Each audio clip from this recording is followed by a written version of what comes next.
Lautan panjang kenegaraan Presiden Prabowo Subianto berlabuh ke Eropa tak sebatas membangun kerjasama di kelompok negara Uni Eropa. Presiden juga menjadi tamu kenegaraan di hari jadi Perancis. Jurnalis Kompas TV, Tifal Solesa merangkumnya dalam ulasan Istana.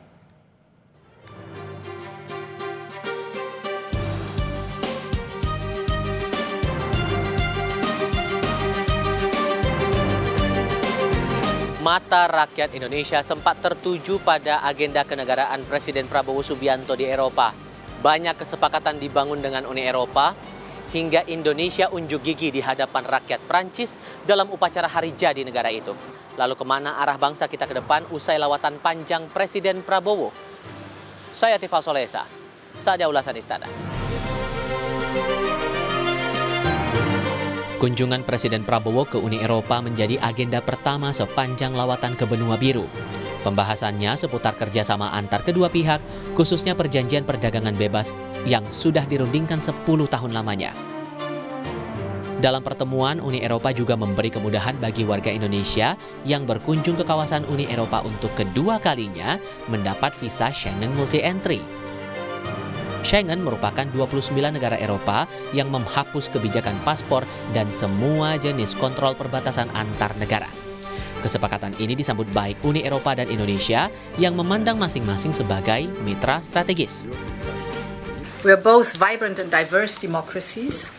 As a matter of fact, we found out that Indonesia's national motto is unity in diversity. One of our core sentences in the European Union is united in diversity. So we share common values and ambitions. For example, we are both committed to a clean energy transition that leaves no one behind. And I'm so glad that our Just Energy Transition Partnership is a success. I think this will be very important contribution to economic and geopolitical stability in the world. We consider Europe to be very important for us.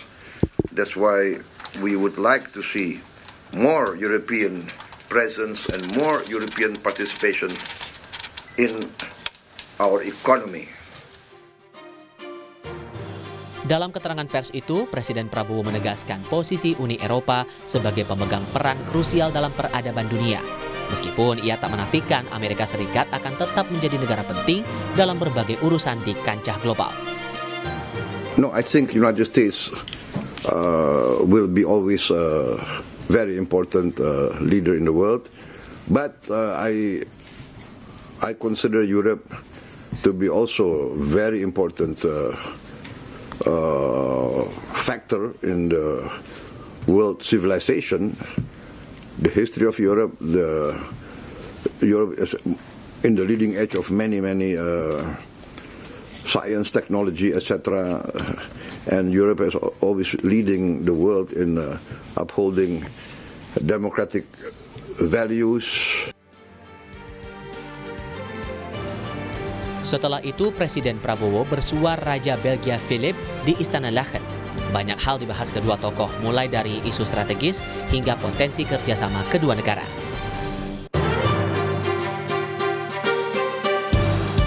Lawatan berlanjut ke Prancis. Di sini, Presiden Prabowo menjadi tamu kehormatan dalam hari jadi negara itu yang dikenal sebagai Bastille Day. Posisi Presiden Prabowo tepat berdampingan dengan Presiden Emmanuel Macron. Menariknya, saat pembukaan Bastille Day, pasukan gabungan TNI Polri dalam Satgas Patriot II menjadi tim pertama yang meramaikan parade. Ini semakin memperkuat simbol kuatnya hubungan diplomatik Indonesia-Prancis yang terjalin 75 tahun. Usai rangkaian, Prabowo mendapat jamuan makan dari Presiden Macron di Istana Élysée. Prosesi ini mirip dengan jamuan yang diberikan Presiden Prabowo saat Presiden Macron bersama Ibu Negara Brigitte Macron menyambangi Jakarta 28 Mei 2025. Pada pagi hari, kedua presiden bertemu tatap muka hingga menjalankan pertemuan bilateral antar delegasi. Pertemuan berakhir dengan komitmen kedua negara memperkuat kerjasama strategis berbagai sektor. Kesamaan sikap Indonesia dan Prancis dalam membaca dinamika global jadi salah satunya. Dalam pertemuan itu pula, undangan Prabowo hadir ke Bastille Day disampaikan Macron. Salah satu hal yang sangat penting dalam pembahasan saya dengan Presiden Macron adalah apa yang disampaikan oleh Presiden Macron tentang kehendak Prancis untuk mendorong penyelesaian damai masalah Palestina, di mana Prancis juga akan terus mendukung langkah-langkah ke arah kemerdekaan Palestina sebagai negara yang merdeka. Malgré la distance, au fond mon message est simple, Monsieur le Président. La France est à vos côtés et nous partageons à de multiples égards une certaine idée de l'ordre du monde. Cette visite marque à ce titre une nouvelle étape de notre histoire commune, par des partenariats nouveaux, mais aussi par une vision partagée des équilibres dont nous avons besoin. Et c'est pourquoi, en effet, j'ai souhaité inviter Monsieur le Président Prabowo à être présent le 14 juillet, à ce que vos troupes puissent défiler aux côtés des nôtres et à ce qu'en cette année anniversaire de nos relations diplomatiques, vous puissiez être l'invité d'honneur de notre fête nationale. Et je vous remercie d'avoir accepté cette invitation. Malam harinya, Presiden Prabowo dan Presiden Macron duduk satu meja dalam jamuan makan malam di Istana Kepresidenan. Delegasi Indonesia dan Prancis berisi jajaran menteri dan kepala lembaga kedua negara turut serta. Tak berhenti di situ, Prabowo bahkan mengajak Macron berkunjung ke Magelang, Jawa Tengah keesokan hari 29 Mei 2025. Di sana mereka memantau pelatihan bahasa Prancis di Akademi Militer, hingga singgah ke Candi Borobudur. Tak lupa, kesepakatan dibangun kedua negara di sektor kebudayaan.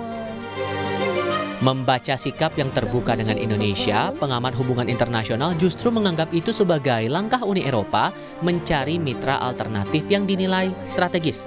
Tujuannya untuk menambah daya tawar Uni Eropa di hadapan Amerika Serikat di bawah pimpinan Presiden Donald Trump yang kebijakannya makin sulit diprediksi. Buat Uni Eropa, ASEAN itu satu blok yang penting karena ini bukan hanya emerging economies, tetapi sebagian dari anggota di ASEAN itu sangat dinamis ekonominya untuk menggerakkan ekonomi yang lagi lesu ya di tingkat global. Jadi sebagai satu kumpulan ini isinya tuh negara-negara yang sangat tumbuh gitu. Dan pertumbuhannya rata-rata masih di atas 4%.